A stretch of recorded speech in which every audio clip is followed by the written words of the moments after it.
देखो इस वाले क्वेश्चन में क्या कह रहा है, ये वर्ड प्रॉब्लम टाइप का है. And see what is going on. In at a clearance sale all goods are on the sale of 45% discount.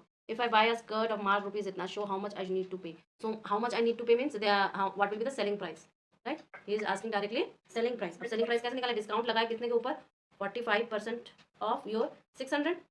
तो ये तुम्हारा क्या हो जाएगा, 600, तो 20 कट गए, तो 4 6 कितना हो गया, 270 रुपीज़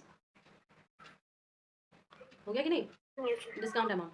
अब ये तुम्हारा डिस्काउंट अमाउंट लगा है, और ये हमारा क्या है, क्लियरेंस सेल. मार्क प्राइस कितना है 600, तो 600 माइनस अगर आप 330 करोगे, 270 करोगे तो कितना आ जाएगा, 000, 10 में से 7 गया 3, 5 में से 2 गया 3, 330 रुपीज़. ठीक है, ऐसे करो ऐसे करो, कितने भी मेथड से कर सकते हो, कोई दिक्कत नहीं है. क्लियर है ना.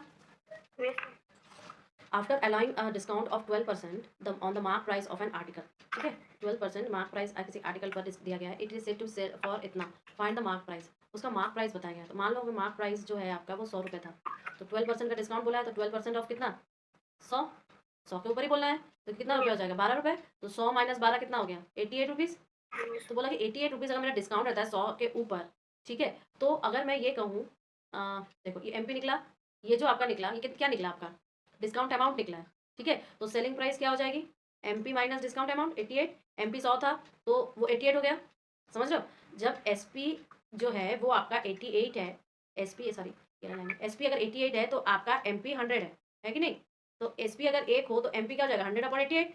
लेकिन SP ही अगर आपका 880 है, तो MP क्या हो जाएगा, 100/88 इंटू 880, राइट, 10 टाइम. तो ये क्या हो जाएगा, 1000 रुपीज़ हो जाएगा कि नहीं,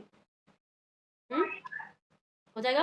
Yes, ma'am. क्या दिया है, a shopkeeper offers his customer 10% discount and still makes a profit of 26%. देखो डिस्काउंट भी है और प्रॉफिट भी मिल रहा है उसे. What is the actual cost to him of an article marks rupees इतना. मतलब एक्चुअल कॉस्ट यानी कि CP बोल रहा है, नहीं ना बोल रहा है.